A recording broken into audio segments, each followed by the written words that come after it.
You're listening to the N2K Space Network.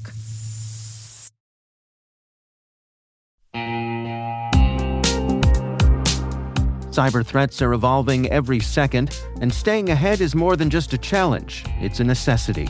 That's why we're thrilled to partner with ThreatLocker, the cybersecurity solution trusted by businesses worldwide. ThreatLocker is a full suite of solutions designed to give you total control, stopping unauthorized applications, securing sensitive data, and ensuring your organization runs smoothly and securely. Visit threatlocker.com today to see how a default deny approach can keep your company safe and compliant.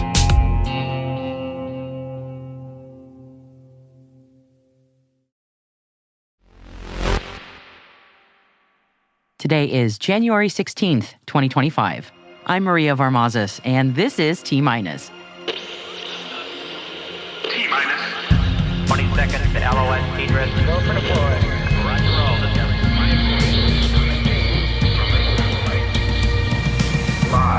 NASDAQ gives Momenta Space until April 15th to comply with its listing rules. 4. Stoke Space raises $260 million in a Series C funding round. 3. Rocket Factory Augsburg has received a UK launch license. 2. India completes its SpaceX in-space docking mission. 1. Blue Origin's New Glenn lifts off to orbit for its inaugural flight.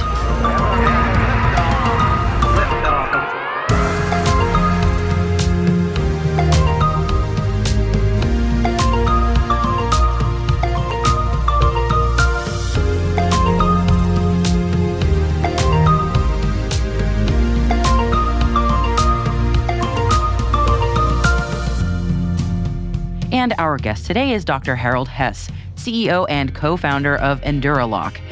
Dr. Hess has an incredible story about how he started his company, going from his job as a neurosurgeon to finding an application for the space industry. It's really fascinating, so stay with us to find out more.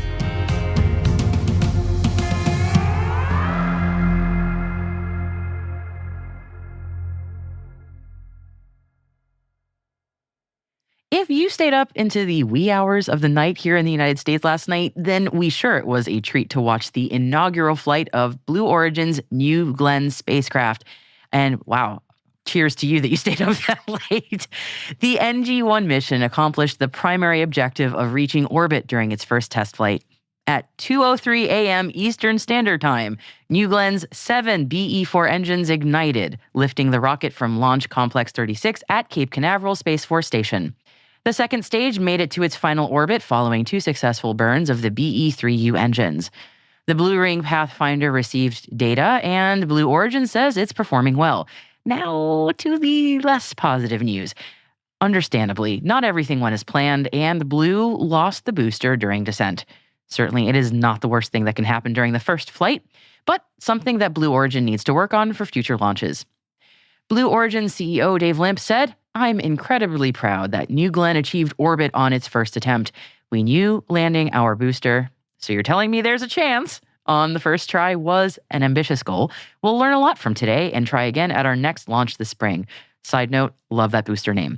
Congrats to all involved. We are expecting big things for New Glenn this year, along with the customers that have already secured payload contracts, including NASA, Amazon's Project Kuiper, AST Space Mobile, and several telecommunications providers. Blue Origin is also working to certify New Glenn with the U.S. Space Force for the National Security Space Launch Program to meet emerging national security objectives. We'll be talking more to their team about that in the coming weeks. And another big congratulations are in order today, and these congrats go to India as they successfully executed their SpaceX mission earlier today. ISRO's in-space docking mission saw 2 spacecraft, Target and Chaser, finally come together in space after 2 postponements to the docking. PM Modi expressed his pride in the accomplishment, sharing on X, "Congratulations to our scientists at ISRO and the entire space fraternity for the successful demonstration of space docking of satellites. It is a significant stepping stone for India's ambitious space missions in the years to come." And India joins the United States, Russia, and China, who have all successfully demonstrated in-orbit docking. ISRO says the 2 satellites participating in SpaceX will now be controlled as a single object, with power transfer checks made in the next few days. Rocket Factory Augsburg, also known as RFA, has officially received its space flight operator license from the UK Civil Aviation Authority. With the spaceport license and the range control license from Saxford Airport, all three critical regulatory licenses required for a test flight in 2025 from Scotland are now granted. So this is our third congratulations of the show. RFA is the first company in Europe to receive such a license for vertical launches of a privately developed orbital rocket. The license is not limited in time and covers a wide range of orbits and trajectory. RFA is now shifting its focus to the final technical preparations for their first test flight. Stoke Space has raised $260 million in a new Series C investment round. This investment more than doubles the company's total funding, bringing it to $480 million. Stoke is building the world's first 100% reusable medium-lift rocket. The new funding round comes just weeks after the company's successful vertical test firing of its first stage Zenith engine on its new test stand in Moses Lake, Washington. With Zenith, Stoke became one of only two entities globally to successfully develop and test a full-flow stage combustion engine. Stoke says it intends to use the new funding to complete construction at the historic Launch Complex 14 at Cape Canaveral Space Force Station in Florida, which has been allocated by the United States Space Force for dedicated use by Stoke's Nova launch vehicle. The NASDAQ has given Momentus a lifeline to help the space company sort out its financial situation. A hearings panel issued a letter granting Momentus's request to continue its listing on the NASDAQ capital market until April 15th of this year, while the company executes its plan to regain compliance with the requirements of the NASDAQ listing rule that requires it to maintain a minimum bid price of $1 per share for its continued listing on the NASDAQ. Momentus announced a reverse stock split on December 12th, 2024, which did pull the stock price under the minimum requirement. Momentus Chief Executive Officer John Rood added to the press release that with our exciting technology and capabilities to meet the growing needs of the space economy, we are optimistic about our ability to raise capital and grow the business. And we here at T-, we wish them the best of luck. And at the time that we are publishing today, SpaceX's Starship is expected to lift off for its 7th test flight. So if it is 5 p.m. Eastern Time when you're listening to this, pause us right now, go and check out that live stream. We will bring you more on that flight, fingers crossed, on tomorrow's show.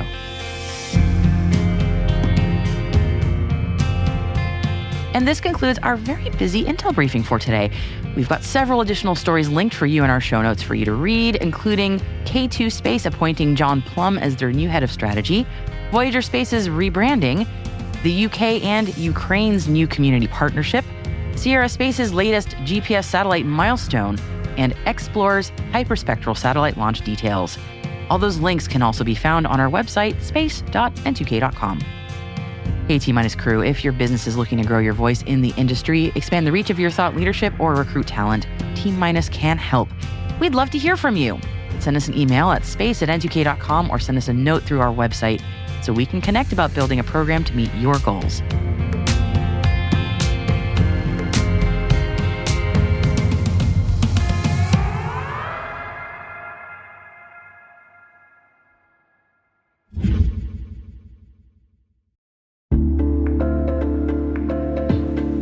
And now, a word from our sponsor, the University of Alabama in Huntsville College of Business. The Business of Space Conference is your chance to connect with leaders shaping the new space economy. Held February 23rd through the 25th at the University of Alabama in Huntsville, this year's theme, Creating Solutions with Partnerships, highlights the power of collaboration to address challenges and unlock opportunities. Don't miss this opportunity to drive innovation and shape policies. Early bird rates end January 24th. Learn more at opce.uah.edu/Business of Space.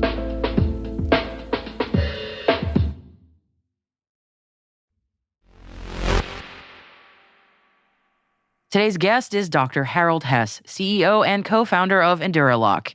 Harold has an incredible story about how he started his company, which he started off sharing with me. My background is actually I'm a neurosurgeon by training. And so I invented a spinal implant. FDA required that it survive 5 million cycles of compression and 5 million of torque without loosening. So I had to come up with a lock. I realized, however, that this locking technology, and this was months later, could have many industrial applications.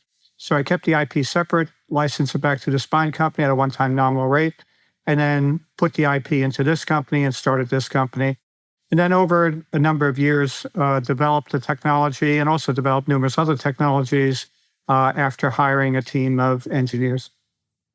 Wow. So the company's name is Eduralock, and it is a really fascinating story how you got to where you are today.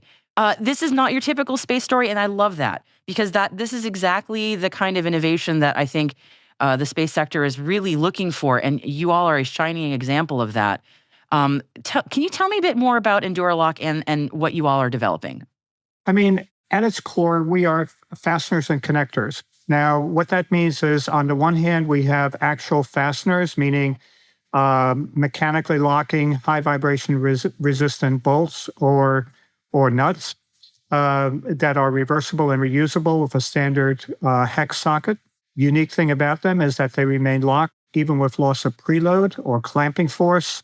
So that latter attribute actually makes them ideal for a space environment where you can have cyclical thermal extremes that cause bolt elongation or bolt contraction, and that causes loss of preload, and most joints will therefore fall apart. And for that reason, most fasteners going into space are safety wired, which is very labor intensive.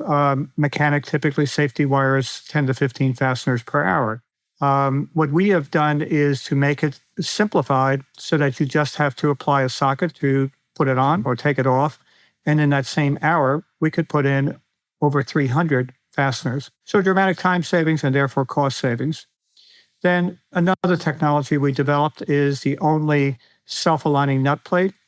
But think of it like the female end of the assembly. And with current nut plates, the nut element cannot tip. So if the bolt is coming in a little bit from an angle, it'll cross thread. With ours, you can be 20 to 30 degrees off angle and it will engage, and then it tends to self-align during tightening.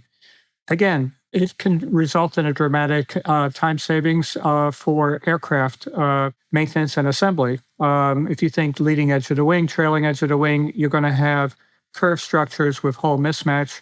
You might have 100 bolts to apply, get up to number 60, cross thread, now you got to take the whole panel off and start over. But it also has a lot of applications for space when we start looking at robotic assembly. With current technology, the bolt might not come in perfectly in line with the nut element. So if it's off a few degrees with current technology, you'll cross thread.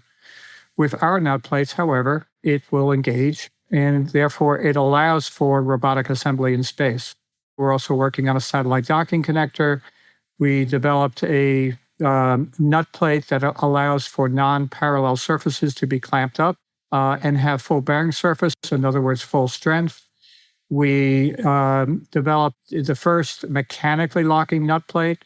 Every nut plate relies on friction of the threads. This nut plate actually has teeth that engage teeth so that it mechanically locks. So it would be for extreme vibration environments such as hypersonic applications as well as reentry vehicles. And then most recently, we also applied the technology to a mechanically locking high vibration resistant electrical connector that's easily reversible and reusable and is toolless, as well as we have a project going on right now for a mechanically locking high vibration resistant fluid connector. So a number of different technologies that have developed or are working on currently.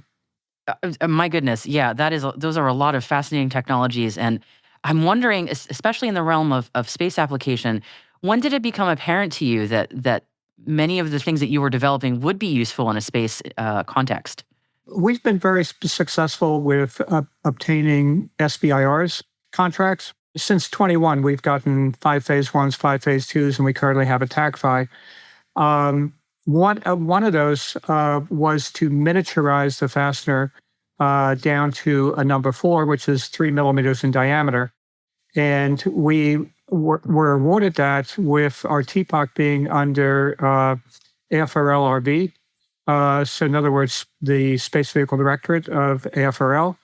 And that's where we started getting more interest for developing these technologies specifically for space use. And then in a phase 2, we developed a prototype for an end effector for robotic assembly of structures in space using our fasteners and nut plates.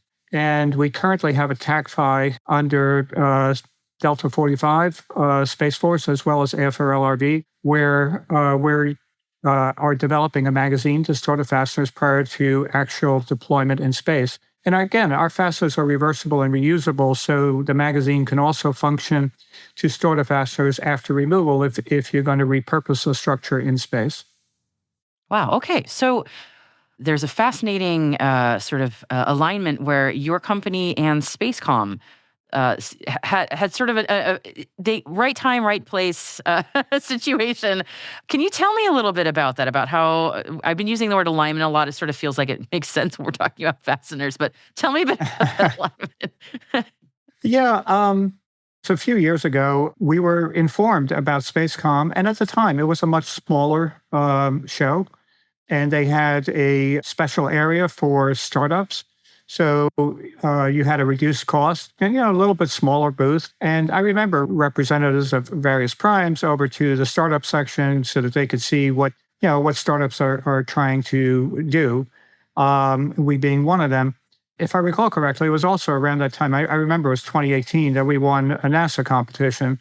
So that, we were able to promote that as well.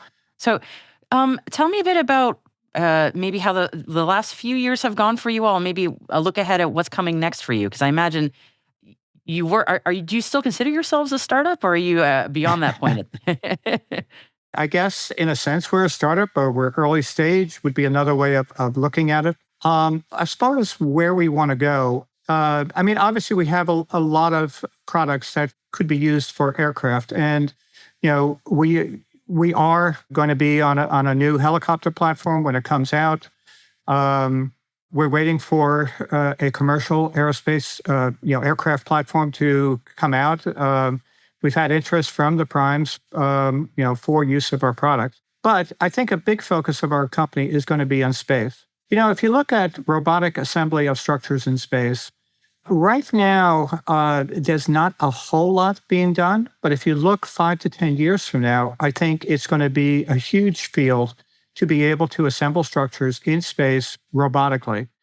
And when I say robotically, yes, we have the technology for being able to do that. But what I would like to do as a next step is adapt our system to an intelligent vision-based system so we can make the entire process autonomous, so that you can send basically a robotic vehicle out in space somewhere and have it assemble structures without any human intervention in preparation for humans arriving at a future point.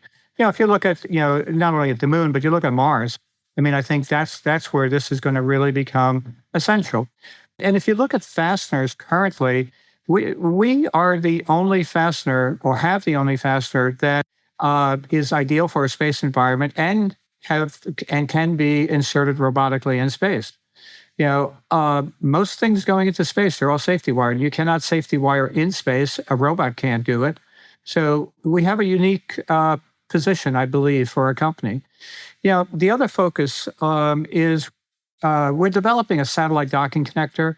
And I know there are a few companies out there that have or are developing satellite docking connectors, but I think ours is unique in the sense that it offers a mechanical linkage sufficient for in-space transport, data and power connections, and refueling all in one connector. So not only can we eventually refuel a satellite, but we can also upgrade the satellite. If you have a satellite that incorporates our technology on orbit, then we could incorporate the other half of our connector on an ESPA or ESPA Grande class, incorporate new sensors, new electronics, fly it up there. Not only do you refuel the existing satellite, but you refresh the satellite at a much reduced cost than sending a whole, another large satellite up into space.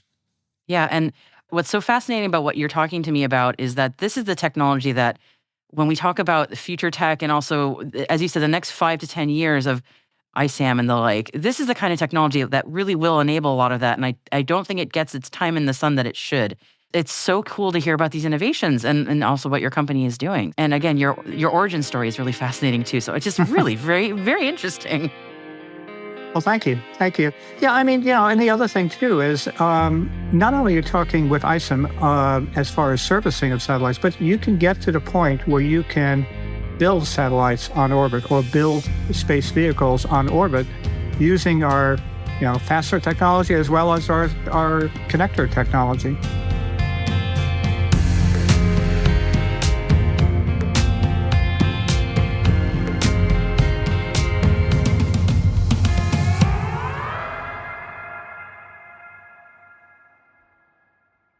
We'll be right back.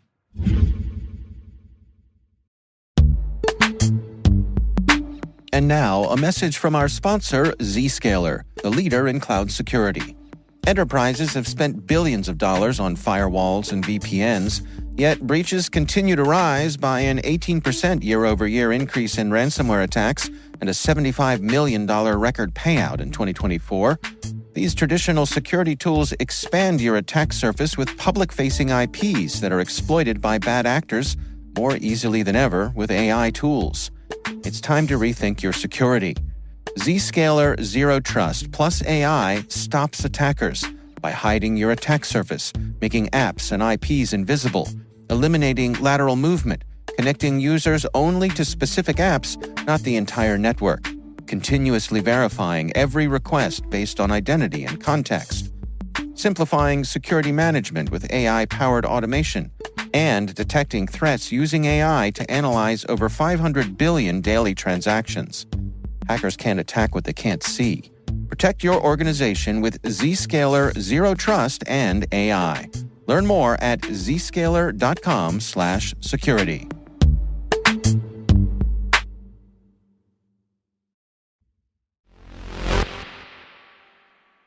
Welcome back. The Waru Waru agricultural fields of Peru, the water reservoirs of the Tunis Medina, the Bhuj historic water systems of India, the historic lighthouses of Maine.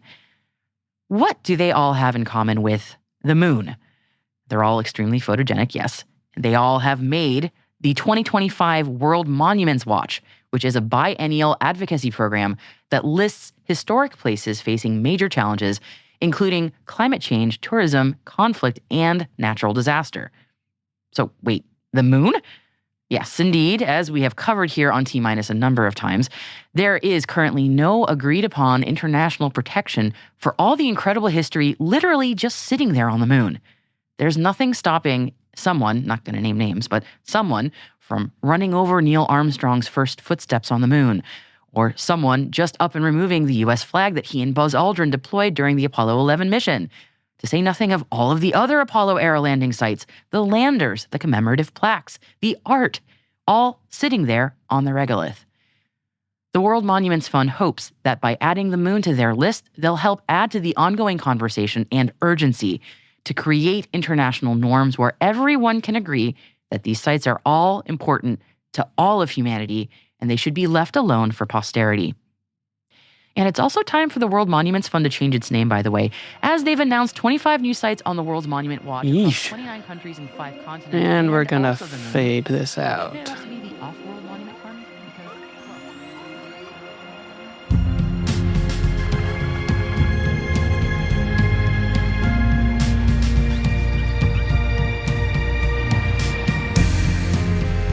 That's it for T-Minus for January 16th, 2025, brought to you by N2K Cyberwire.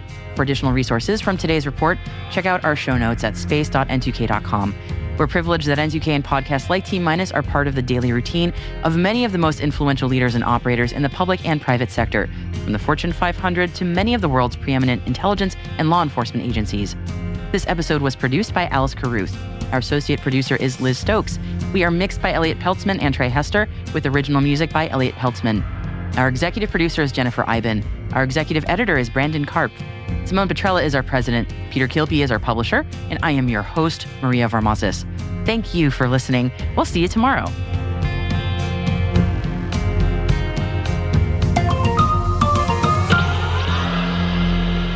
T-Minus.